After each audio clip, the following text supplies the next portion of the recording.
Elvis Presley's granddaughter, Riley Keough, sharing her plans for Graceland. Almost half a century ago, the second floor of Graceland has been totally off-limits. No tourists, no cameras, no exceptions whatsoever.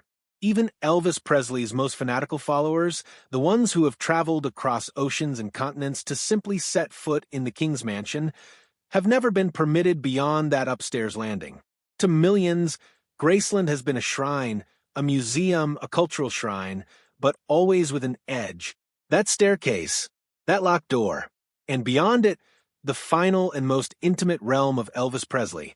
Fans murmured, historians guessed, conspiracy theories ran rampant. But silence prevailed. Now, decades on, that silence is finally about to break. Riley Keough, the granddaughter of Elvis and the new Graceland owner, has made up her mind to talk. What she has to say isn't about tours or merchandise or yet another shiny tribute. It's about what has been kept from us for nearly half a century. Hidden rooms trapped in time, drawers packed with undelivered letters, a room that is less an archive than a lingering memory. For as long as anyone can remember, Elvis buffs have swapped speculation about what is being kept upstairs. Was it a private shrine lovingly maintained by his family? Was there a secret tunnel under the estate that Elvis escaped through? Was there unreleased music, the final tender songs of a man who could no longer handle the burden of fame? Riley Keough is not just unlocking a door, she is pulling back a veil. And by doing so, she is uncovering something even die-hard Elvis fans never dreamed. But in order to know why the upstairs rooms are such a big deal, you need to know the history of Graceland itself. Before it was the most famous home in music history, before it was branded into pop culture and turned into a pilgrimage, Graceland was simply a simple southern home on the outskirts of Memphis. It was constructed in 1939 by a rich printing tycoon named S.E. Tuff. It sat on land that had previously been owned by his daughter, Grace, thus the name.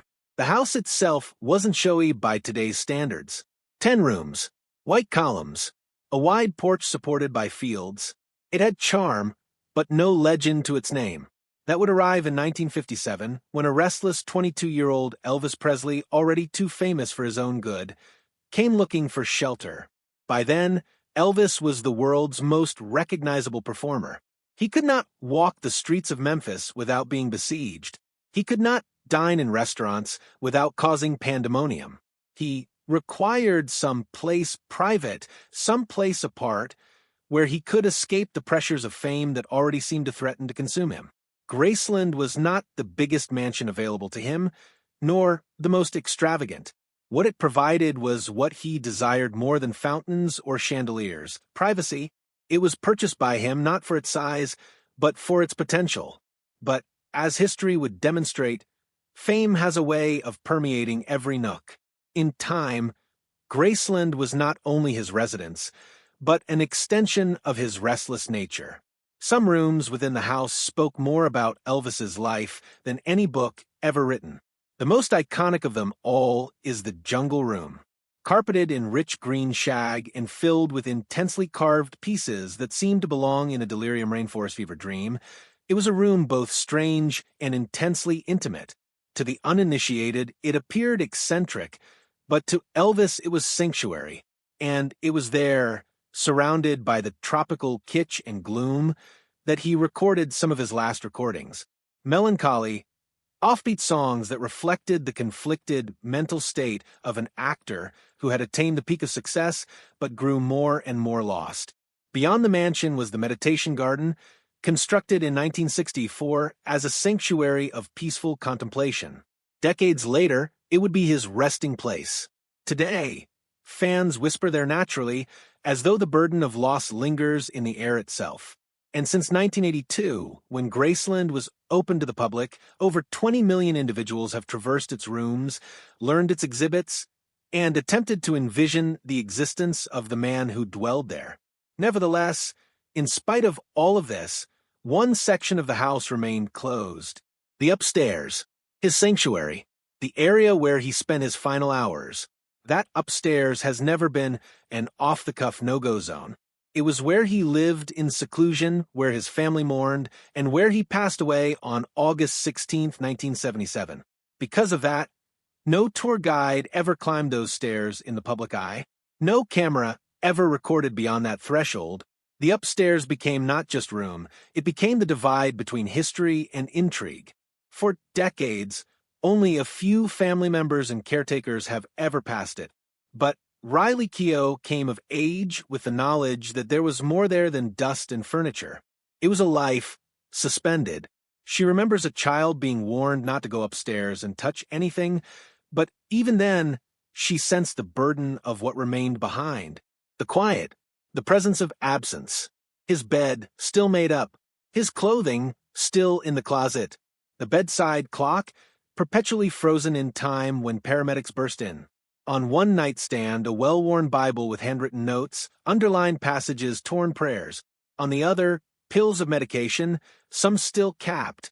Under the bed, a shoebox scrawled in bold, "Do not open." Inside lay letters Elvis never sent. One was to Lisa Marie. Another hauntingly read, "To whoever finds this after I'm gone." In his second-story study, Riley discovered shelves of books on mysticism, numerology, and theology. Marginal notes showed a searching mind following clues. Some pages were written in the style of prayers, others like a man's frantic ideations who was warring against himself. One sheet had a single word printed repeatedly, "free." To tour those rooms, Riley states, is not to tour a museum exhibit. It is to enter a recollection that never ceased. And yet, as soon as she began to speak of these discoveries, fans returned to one of the strangest and most enduring theories in Elvis lore, the tunnel. For decades, rumors have claimed Elvis faked his death and escaped Graceland through a hidden underground passage. To skeptics, it sounds like a B-movie plot. To believers, the evidence is compelling. Elvis himself had long been paranoid in the 1970s, installing security to sweep for bugs, withdrawing from the public, living virtually full-time on the second floor. Was he anticipating something? Then there was the John Burroughs incident. A man with that assumed name, a name Elvis frequently used when traveling incognito, was allegedly seen getting onto a plane in Memphis in 1978, only 1 year after his death. Coincidence? Or a breadcrumb? Sightings then occurred in Texas, Nevada, even at a DMV office in California.